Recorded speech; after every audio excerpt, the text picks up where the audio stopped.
ओम नमः शिवाय। मेरे शिव चैनल पर आप सबका स्वागत है। सबसे पहले तो आप सभी शिव भक्तों के चरणों में मेरा प्रणाम। बात करते हैं भगवान शिव के 64 स्वरूपों में अगले स्वरूप यानी अर्धनारीश्वर मूर्ति के बारे में। अब नाम से ही आप सभी शिव भक्त जान गए होंगे, ऐसा स्वरूप जिसमें आधे भाग में भगवान शिव है और आधे भाग में माँ भगवती, माँ आदिशक्ति माता पार्वती है। किंतु इस स्वरूप की उत्पत्ति कैसे हुई, यह स्वरूप भगवान शिव ने क्यों लिया? देखिए, इसके बारे में बहुत सारी कथाएं हैं और बहुत सारे अलग अलग समय पर भगवान ने इस स्वरूप को धारण किया है। कुछ महत्वपूर्ण तथ्य इस विशेष मूर्ति के बारे में, इस विशेष स्वरूप के बारे में इस वीडियो में हम डिस्कस करने वाले हैं। बहुत इंपॉर्टेंट तथ्य हैं, इसलिए ध्यान से आप पूरी वीडियो देखिए। श्री शिव महापुराण के अंतर्गत एक संहिता है शतरुद्र संहिता। उस शतरुद्र संहिता के अंतर्गत एक अध्याय आता है अर्धनारीश्वर स्वरूप की उत्पत्ति।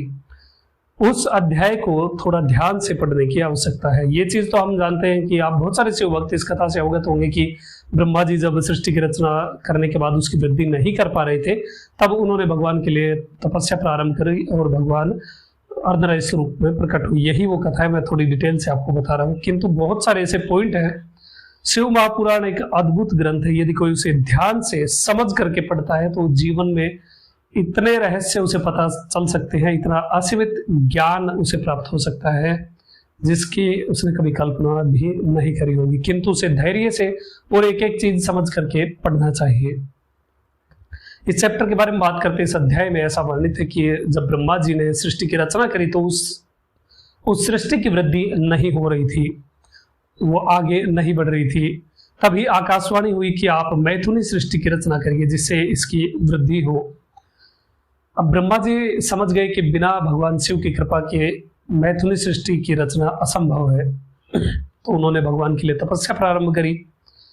एक बहुत इंपॉर्टेंट पॉइंट, बहुत ही इंपॉर्टेंट 2 लाइन यहाँ पर वर्णित है। उस चैप्टर को आप पढ़ेंगे, वहां ऐसा वर्णित है कि भगवान शिव ब्रह्मा जी पर प्रसन्न हो गए, बहुत शीघ्र प्रसन्न हो गए। और उसके बाद उन्होंने क्या किया, वो डायरेक्ट प्रकट नहीं हुए। वो ऐसा वहां पर वर्णित है। आप उसे इस चैप्टर को थोड़ा पढ़ेंगे तो आप जान पाएंगे। जो गीता प्रेस की आती है उसी में पढ़ लीजिए, उसमें वर्णित है।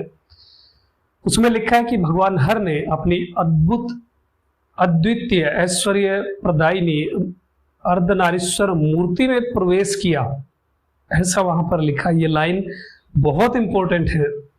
वहां पर लिखा है कि भगवान ने उस अर्धनारीश्वर मूर्ति में प्रवेश किया और ब्रह्मा जी के पास गए।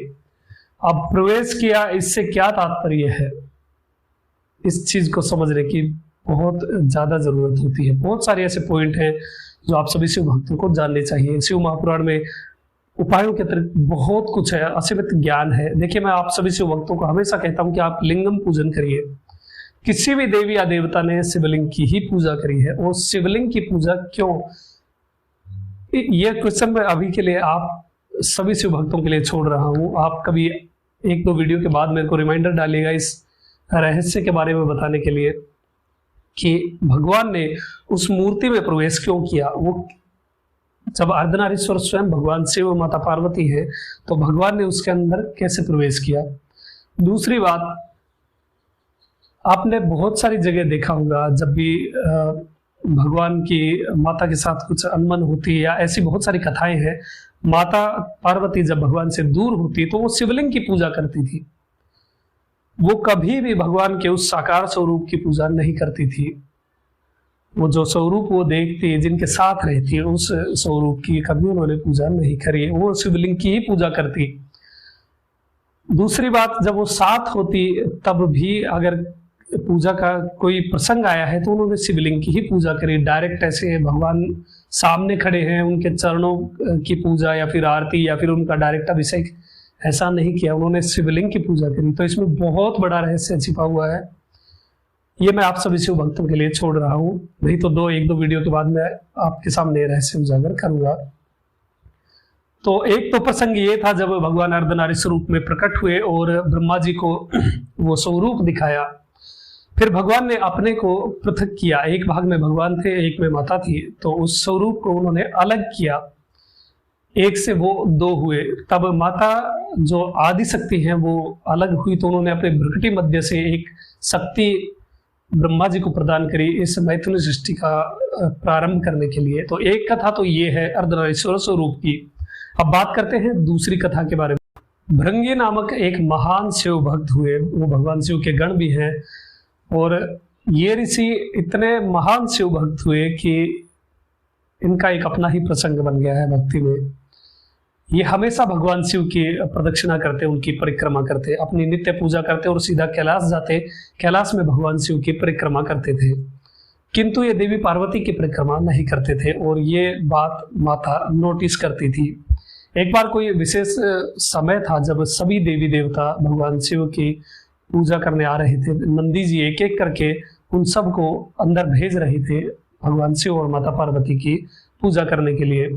ब्रह्मा, विष्णु, इंद्र, सभी दिक्पाल, सभी देवता मुनि वगैरह वहां पर आ रहे थे और अलग अलग भगवान शिव की पूजा कर रहे थे और फिर माता पार्वती की पूजा कर रहे थे। उसी समय वहां पर भृंगी जी भी आ गए। अब भृंगी जी आ रहे हैं ये देख करके माता भगवान के थोड़ा पास में बैठ गई। ये देख करके भृंगी जी बहुत ऐसे, देखिए भक्ति एक ऐसी चीज है, आप लिमिटेशन भूल जाते हैं। भृंगी जी ने कहा कि माता आप थोड़ा साइड में हो जाइए, मुझे भगवान की परिक्रमा करनी है, किंतु माता वहां से नहीं हटी। भृंगी जी ने वहां पर एक चूहे का रूप धारण किया, बहुत जगह सांप का रूप भी वर्णित है। वो रूप धारण करके वो केवल भगवान की परिक्रमा करने लग गए। ये देख करके भगवान ने उनकी परीक्षा करने की सोची और भगवान ने माता को अपने गोद में बैठा लिया ताकि वो परिक्रमा करें तो उन्हें देवी की भी परिक्रमा करनी पड़े। किंतु भृंगी ऋषि ने चिड़िया का रूप धारण किया और भगवान की जटाओं के ऊपर से परिक्रमा, केवल भगवान की परिक्रमा करने लग गए। ये देख करके भगवान ने माता को अपने वाम भाग में विराजित कर लिया। अब भगवान पूरे अर्धनारीश्वर रूप में हो गए थे। बाएं भाग यानी लेफ्ट साइड में माता थी और राइट में भगवान थे, वो दोनों एक ही शरीर में व्याप्त हो गए।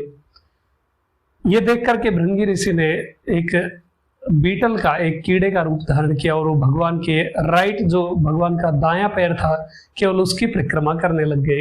ये देख करके माता कुपित हुई और क्रोधित हुई। उन्होंने कहा कि भृंगी, तुम मेरा अपमान कर रहे हो, हम तुम्हें यही दिखाने की कोशिश कर रहे हैं कि हम दोनों वही परम तत्व के दो भाग हैं, वही परमेश्वर के दो स्वरूप हैं, इसलिए तुम्हें इस प्रकार से एक भाग की पूजा करके दूसरे को अपमानित नहीं करना चाहिए था।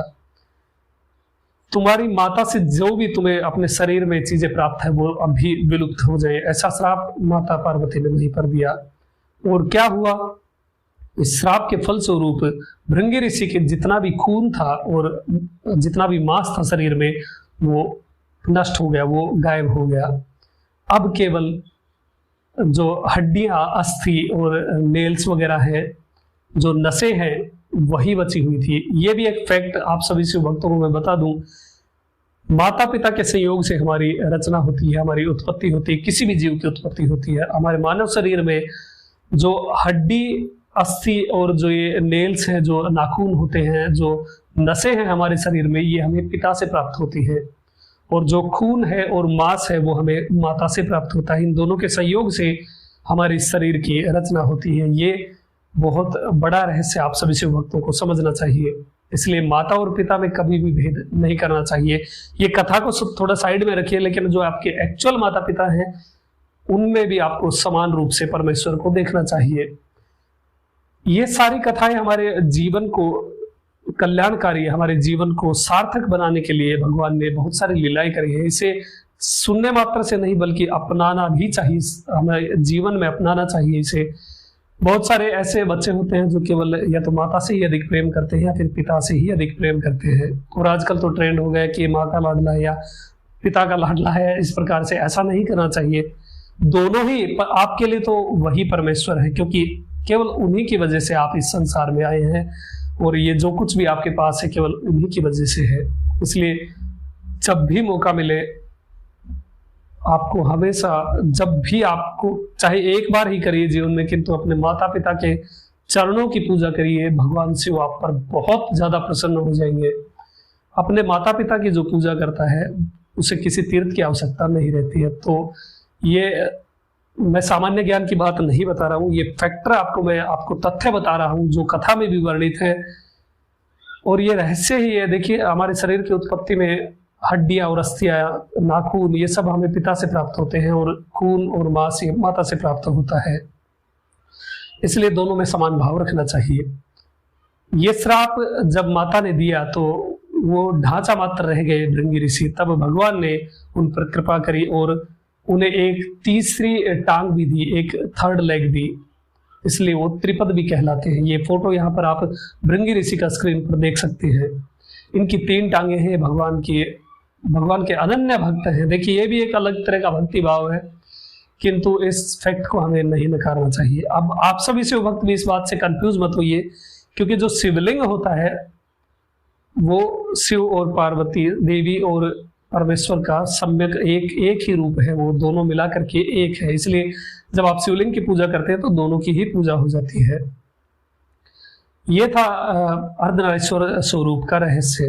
अब क्वेश्चन मैंने कुछ आप सभी शिव भक्तों के लिए छोड़ दिए हैं, उन पर अध्ययन करिए और अपने आसपास में मित्रों से, अपने शिव भक्त मित्रों से इस बारे में चर्चा करिए। कुछ ना कुछ नई चीजें आपको अवश्य प्राप्त होगी, वरना मैं तो बताऊंगा ही। और अर्धनारीश्वर स्वरूप, देखिए, मैंने शिवलिंग मुद्रा के बारे में आप सभी शिव भक्तों को बताया था। मैंने बायां हाथ आपको नीचे रखने के लिए बताया था। जो आधार होता है, जो पीठ भाग होता है, वो बायां और राइट ऊपर। इस प्रकार से मैंने शिवलिंग मुद्रा के बारे में आप सभी शिव भक्तों को बताया था। ये अर्धनारीश्वर स्वरूप के लिए मुद्रा है। इससे आप देवी और शिव दोनों को ही प्रसन्न करते हैं। बायां यानी माता और दायां यानी शिव, तो इन दोनों को मिलाकर के शिवलिंग मुद्रा होती है। शिवलिंग की पूजा करते हैं तो आप माता की और परमेश्वर दोनों की ही पूजा कर लेते हैं। इसलिए इस कथा को अदर वे में लेकर के मत जाइएगा कि आप शिव की पूजा के साथ साथ अलग से आप जा करके पूजा करें माता की, वो जरूरी नहीं, क्योंकि शिवलिंग में ही आप दोनों की पूजा कर सकते हैं। शिवलिंग में आप किसी भी देवी देवता की पूजा कर सकते हैं। शिवलिंग की पूजा करते हैं आप जब, तो इस ब्रह्मांड के जितने भी देवी देवता हैं, आपको नाम पता है नहीं पता है, सबकी पूजा हो जाती है। और यहाँ तक वर्णित है कि 1 महीना यदि कोई लगातार शिवलिंग की पूजा करता है तो उसे इस ब्रह्मांड के में जितने भी जीव हैं उन सबको भोजन कराने जितना पुण्य प्राप्त होता है। इसलिए हमेशा शिव शरणागत रहिए, शिवलिंग के शरणागत रहिए, शिवलिंग की पूजा करिए और अपने जीवन को सार्थक बनाइए। और ये फैक्ट अपने दोस्तों के साथ, अपने मित्रों के साथ, शिव भक्त जो आपके परिचित हैं उनके साथ इस कथा को शेयर करिए। उन्हें ये भी फैक्ट बताइए कि माता से हमें क्या प्राप्त होता है, पिता से क्या प्राप्त होता है, तब जाकर के हमारे शरीर की रचना होती है और अर्धनारीश्वर स्वरूप क्या है। अभी तक के लिए इतना ही। आपका दिन शुभ हो, महादेव कृपा करें। अरुणाचल शिव। ओम नमः शिवाय।